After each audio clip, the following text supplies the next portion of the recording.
महाभारत निपटा दिए फाइल अकेले। इन्हीं की तो मतलब उपदेशों को गीता में रखा गया है। तो लास्ट में वो किसका रूप ले लिए? देव का रूप ले लिए। यही 5 प्रयाग है। हेलो फैमिली, नमस्ते, सत श्री अकाल, आदाब। कैसे हैं आप? आई होप आप लोग बहुत अच्छे होंगे और अपने पेरेंट्स का ख्याल भी काफ़ी अच्छे से रख रहे होंगे।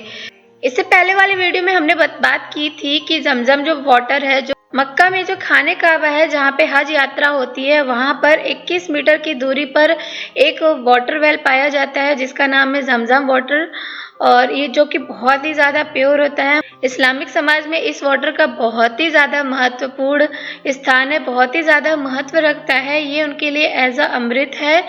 और जैसे इस्लामिक वर्ल्ड में जमजम वाटर की महत्वता है, वैसे ही हमारे भारत में भी एक ऐसा पानी है जो कि बहुत ही ज़्यादा पूजा जाता है, जिसको गंगा मैया के नाम से जानते हैं।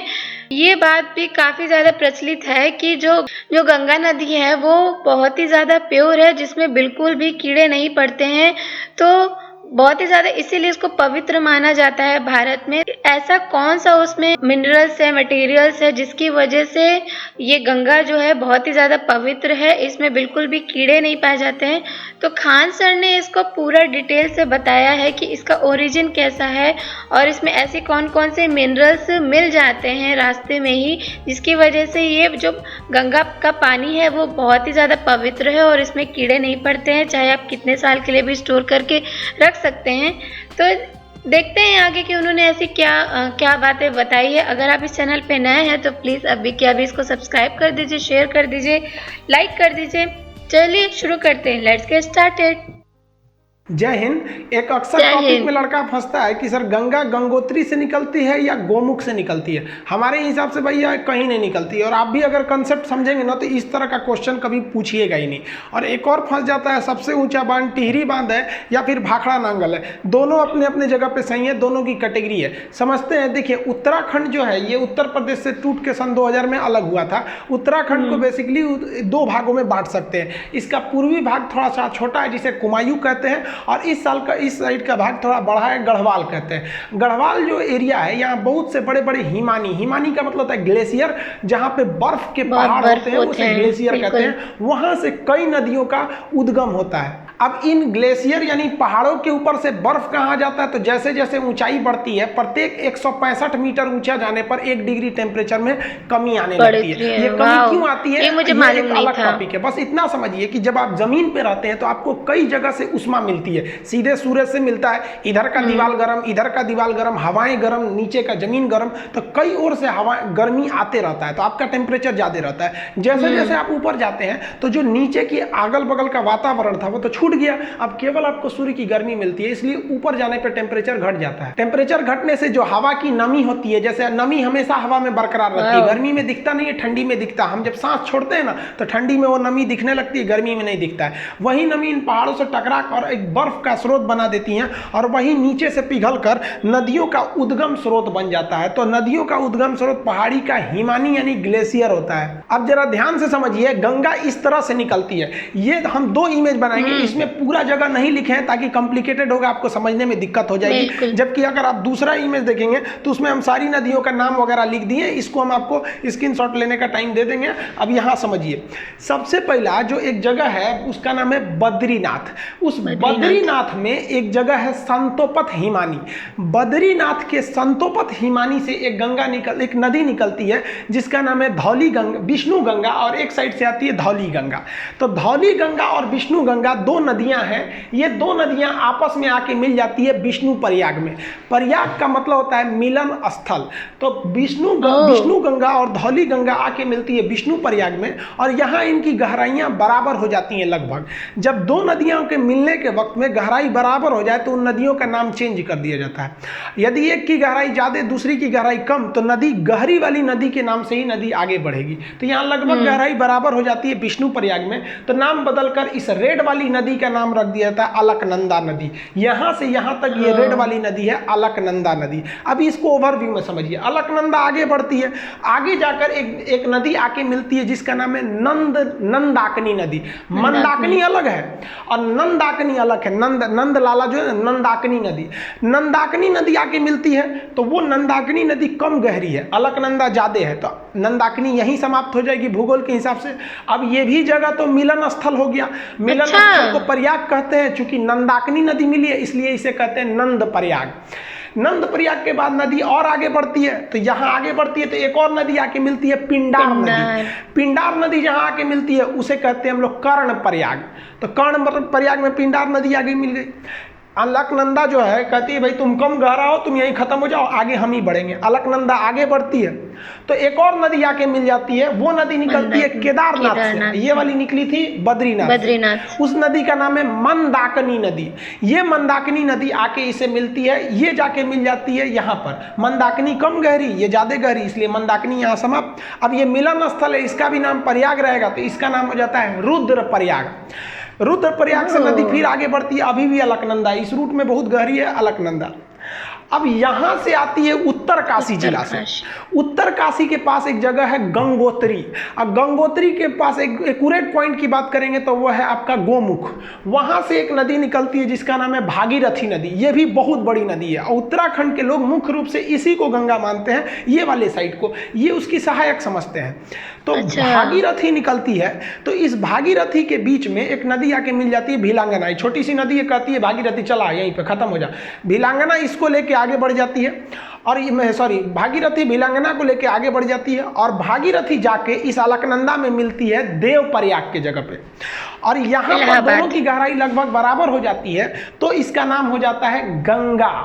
अब आप बताइए, गंगा तो इतनी नदियों से मिल के बना है, अब इसको याद करना बड़ा टफ है, तो उसको तरीका समझिए याद करने का। देखिए, विष्णु भगवान थे, इन्होंने अवतार लिया, तो कृष्ण भगवान का अवतार लिए थे ये। तो बचपन में कृष्ण भगवान का नाम क्या था? यशोदा का नंदलाल। तो विष्णु भगवान क्या बने? नंदलाल बने। और ये जब बचपन में थे, आगे बढ़े, तो ये हमेशा इनके कान में बाली रहता था। आप देखेंगे कृष्ण भगवान कान में बाला पहनते थे और गले में उसके बाद रुद्राक्ष की माला। तो लाइन से याद रखिएगा, विष्णु भगवान से याद रखेंगे विष्णु प्रयाग, नंदलाला से याद रखिएगा नंद प्रयाग। कान में बाली पहनते थे तो कर्ण प्रयाग, गले में रुद्राक्ष की माला रखते थे तो रुद्र प्रयाग। और जब इतना चीज कर देते थे तो कृष्ण भगवान का जो रूप हो जाता था वो एक देव की रूप हो जाता था और उनकी वाणी देव की वाणी हो जाती थी। अकेले महाभारत निपटा दिए फाइल अकेले, इन्हीं की तो मतलब उपदेशों को गीता में रखा गया है। तो लास्ट में वो किसका रूप ले लिए? देव का रूप ले लिए। यही 5 प्रयाग है जिसे हम पंच प्रयाग कहते हैं। जो हिंदू धर्म के हिसाब से ये पंच प्रयाग घूमना बहुत ही शुभ माना जाता है, उसे अपने जीवन में ये पंच प्रयाग घूमना चाहिए। तो कौन प्रयाग हो गया आपका? विष्णु भगवान से याद रखिएगा विष्णु प्रयाग, नंद प्रयाग, कर्ण प्रयाग, गले में रुद्राक्ष की माला तो रुद्र प्रयाग, और सकल हो गया इनका किस तरह से देव की भांति इनकी रूप हो गई तो देव प्रयाग। यानी 5 प्रयाग को मिला देते हैं पंच प्रयाग। तो सीक्वेंस आपको याद हो गया। अब पिछले स्लाइड पे चलते हैं। यहाँ देखिए, ये वाला प्रयाग कौन सा होगा? विष्णु प्रयाग। विष्णु भगवान नंदलाला के रूप में जन्म लेंगे तो नंद प्रयाग, कान में पहनेंगे तो कर्ण प्रयाग, गले में रुद्राक्ष की माला तो रुद्र प्रयाग, और सकल हो जाएगा देव के भांति तो देव प्रयाग। ये नदियां हो गई। अब आप बताइए, देव प्रयाग के आगे गंगा बनती है। तो बीपीएससी में क्वेश्चन पूछा था कि ये भागीरथी तला अलकनंदा का संगम कहाँ होता है? तो वो होता है आपका देव प्रयाग में। समझ आ गया? अब इसको एक बार दोबारा समझते हैं। संतोपत है, हिमानी है बहुत बड़ा, वहां से निकलती है धौली गंगा, विष्णु गंगा। कहाँ मिलेगी? विष्णु प्रयाग में। नदी का नाम हो जाएगा अलकनंदा। अगली नदी नंद प्रयाग, नदी का नाम रहेगा नंदाकिनी और जगह का नाम हो जाएगा नंद प्रयाग। इसे भी अलकनंदा लेके आगे बढ़ेगी और अलकनंदा में आगे जाके मिलेगी पिंडार नदी। अब की जगह कौन हो जाएगा? कर्ण प्रयाग। अलकनंदा फिर आगे बढ़ेगी, मंदाकिनी को ले जाएगी अपने साथ, मंदाकिनी को ले आके मिलाएगी तो हो जाएगा रुद्र प्रयाग। गले में रुद्राक्ष की माला हो गई। अब कृष्ण भगवान के पास यही सब तो चीजें थी, अब देव का रूप ले लेंगे। यहाँ पे भागीरथी आएगी अपने साथ भिलांगना को मिलाते हुए और मिल जाएगी देव प्रयाग में, और यहाँ से बन जाएगी गंगा। तो देखिए गंगा तो भाई साहब निकलती ही नहीं है, गंगा नदी बनती है इतनी नदियों से मिलकर। तो अगर आप ग्रुप डी खलासी चपरासी गैंगमैन सफाई कर्मी का एग्जाम देते हैं तो गंगा कहाँ से निकलती है, तो मार दीजिएगा भाई साहब उत्तरकाशी जिला के गंगोत्री के समीप गोमुख से। लेकिन अगर आप बड़े एग्जाम को देते हैं कमीशन लेवल का, पीसीएस यूपीएससी लेवल का, तो इतने छोटे लेवल का वो क्वेश्चन ही नहीं पूछेगा गंगा निकलती कहाँ से, क्योंकि उसको पता है कि भाई साहब गंगा निकलती नहीं है, गंगा एक बहुत बड़ा नदियों का एक पैटर्न है, ड्रेनेज पैटर्न है जिसे समझना पड़ेगा। इसमें हम इन नदियों को लिख दिए हैं, यहाँ पे जो घेरे हुए हैं ये प्रयाग है, विष्णु प्रयाग, नंद प्रयाग, कर्ण प्रयाग, रुद्र प्रयाग, देव प्रयाग, और ये नदियों का नाम लिखे हैं। एप्लीकेशन में जब इसी को पढ़ाएंगे तो इसमें हम आपको याद क्लास में जैसे याद करा देते थे उसको याद करा देंगे, अब यूट्यूब पे याद थोड़े कराएंगे बैठा के आपको। और इसका पीडीएफ और नक्शा में हम आपको इसको भरवाते थे, याद करिए जब उत्तराखंड का नक्शा मतलब मैप के क्लास में पढ़ाते थे तो ये तो पूरा चीज आपको बता देते थे। अब इसमें 2-3 चीजें अलग से आप जान लीजिए। भिलांगना नदी जैसे आके भागीरथी से मिलती है तो इसके संगम के समीप ही बनाया गया है टिहरी बांध। अब ये टिहरी बांध में पानी बहुत भयानक लग जाता है और इस टिहरी बांध पर खतरा होता है, इसलिए टिहरी बांध के पीछे एक सपोर्ट के लिए एक और बांध है जिसका नाम है कोटेश्वर बांध। तो टिहरी बांध किस पर है, भागीरथी नदी पर बनाया गया, इसके सपोर्ट के लिए कोटेश्वर बांध बनाया गया। जब भी बड़े बांध बनाए जाते हैं तो उसके सपोर्ट के लिए पीछे भी रहते हैं, जैसे भाखड़ा बांध बहुत बड़ा बांध है तो उसके पीछे एक और बांध है नांगल बांध। तो भाखड़ा अलग है, नांगल अलग है, ऐसे मिला के पढ़ देते हैं तो भाखड़ा नांगल एक लगने लगता है। अब दोनों बांध की कैटेगरी अलग है, दोनों में कौन ज्यादा ऊंचा है उसको समझिए। देखिए उत्तराखंड का जो टिहरी बांध है ये तो भागीरथी पर स्थित है, और पंजाब का जो भाखड़ा नांगल बांध है वो किस पर है, सतलज नदी पर। अब दोनों बांध की कैटेगरी अलग अलग है। ये बांध 260 मीटर है ऊंचा, कहीं कहीं आपको 255 देगा, तो 260 मीटर ऊंचा है, तो ये जेन्युइन है ऊंचा है। ये वाला बांध जो है वो थोड़ा कम ऊंचा है, 225 मीटर ही ऊंचा है, लेकिन दोनों बांध की कैटेगरी अलग अलग है। जैसे कोई लड़का है 6 फीट का और कोई लड़की है 5 फीट की, आपसे पूछा जाए सबसे ऊंची लड़की कौन है तो इसको थोड़ा कहिएगा कि 6 फीट का, भाई साहब तो कैटेगरी अलग होगा, लड़की में तो 5 फीट को रखना पड़ेगा। लेकिन कह दे कि इन दोनों में सबसे ऊंचा इंसान कौन है तो भाई लड़की भी इंसान लड़का भी इंसान, तब आप कहिएगा कि नहीं 6 फुट वाला ये। तो यही एग्जाम में पूछता है कि सबसे ऊंचा ग्रेविटी बांध कौन सा है, तो देखिए इस बांध की जो कैटेगरी है वो ग्रेविटी कैटेगरी का है और ये बांध की कैटेगरी अर्थ फिलर है। ये बांध जब पढ़ाएंगे ना तो उसमें हम आपको बता देंगे कि बांध कितने टाइप के होते हैं, आर्क बांध कौन सा होता है, ग्रेविटी कौन कौन से कई टाइप के बांध होते हैं। तो कैटेगरी के हिसाब से पूछता है ये कि सबसे ऊंचा गुरुत्व यानी ग्रेविटी बांध कौन सा है, तो भाई साहब ये 260 होने के बावजूद इसको आंसर नहीं देंगे क्योंकि इसकी कैटेगरी अलग है, ये तो उस कैटेगरी में है ही नहीं है जिस कैटेगरी का क्वेश्चन पूछ रहा है, तब आपका आंसर हो जाता है भाखड़ा नांगल बांध। लेकिन जब क्वेश्चन कहेगा कि भारत का सबसे ऊंचा बांध कौन है तो भाई साहब आप अर्थ फिलर हैं तब भी बांध है, ग्रेविटी है तब भी बांध है, आर्क बांध है तब भी बांध है। तो अब आपके लिए कैटेगरी का फाउंडेशन खत्म कर दिया और ओवरऑल में अगर कहेगा सबसे ऊंचा बांध कौन सा है तब हो जाएगा आपका टिहरी बांध, लंबा में हीराकुंड अलग हो जाता है वो सब। तो ये समझ में आ गया आपको। देखिए उत्तराखंड के लोग गंगा को मुख्य रूप से भागीरथी को गंगा कहते हैं और बंगाल के लोग भी गंगा को गंगा न कह के भागीरथी कहते हैं। और शास्त्रों में भी देखिएगा ना तो कई जगह गंगा को भागीरथी बोला गया है। आप बाहुबली का गाना सुनिएगा, जब वो शिवलिंग लेकर गंगा झरना के नीचे रख देता है, वहाँ गाना बजता है कि भागीरथी देख तेरे पास खुद शिव जी चले आए रे। तो आप इसको देखे होंगे ना, शिव तांडव वगैरह भागीरथी बोला जाता है। तो ये भागीरथी को लोग गंगा समझने लगते हैं और उस हिसाब से छोटे एग्जाम में बोल देते हैं कि उत्तरकाशी जिला के गंगोत्री हिमालय के गोमुख से निकलती है। जबकि आप ये कॉन्सेप्ट समझ गए, पंच प्रयाग यानी पांचों प्रयाग में कौन कौन सा सीक्वेंस याद करने का आपको हल्का सा यहाँ बता दिया। हालांकि एप्लीकेशन पे तो जब तक आप लोग क्लास के स्टूडेंट होंगे तो आपको पता होगा, ये सब तो पूरा याद ही करा देते थे। कैसे याद रखेंगे प्रयाग का जगह, तो ऊपर सबसे पहले होगा आपका विष्णु प्रयाग, विष्णु प्रयाग के बाद नंद प्रयाग, कर्ण प्रयाग, रुद्र प्रयाग और कृष्ण भगवान का रूप देव की तरह हो जाएगा तो देव प्रयाग। गंगा कहाँ बन गई, देव प्रयाग में बन गई। गंगा नदी जो पहाड़ी एरिया से निकलती है तो यहाँ वाले एरिया में ना जो गंगा नदी, यहाँ मानव बस्तियां बहुत कम है, क्योंकि पहाड़ी एरिया है तो प्रदूषण बहुत कम है। और इस गंगा में ना एक बैक्टीरियोफेज पाया जाता है। बैक्टीरियोफेज एक ऐसा चीज होता है जो हानिकारक जीवाणुओं और विषाणुओं को मार के खा जाता है, इसलिए गंगा जी के पानी में कीटाणु वगैरह नहीं लगते हैं, वो बैक्टीरियोफेज की वजह से। आईबी का एग्जाम दिए होंगे तो पूछा होगा किसके वजह से गंगा जल में कीड़े मकोड़े नहीं लगते हैं, तो बैक्टीरियोफेज ऑप्शन सी पर था। तो ये ध्यान से रखिएगा आप लोग। और आजकल देखिए हम लोग की भी कुछ गलती है, गंगा नदी में जो क्षमता है उसको पुनर्निर्माण करने की, उसमें तो हम लोगों ने अत्याचार कर दिया। कानपुर से जब गंगा निकलती है एकदम गंदगी मचा देते हैं, तो हम लोग गंगा को कुछ ज़्यादा गंदा कर दिया। वो तो लॉकडाउन हो गया, तो जो हम लोग सोच रहे थे गंगा साफ करेंगे अपने से साफ हो गया। अभी थोड़ा सा ढील हुआ ना लॉकडाउन में, फिर गंदा करके हम लोग रख दिए। तो प्रकृति से हम लोग भी खिलवाड़ करते हैं, तो प्रकृति हम लोग के साथ भी कर देती है कोरोना वगैरह देके।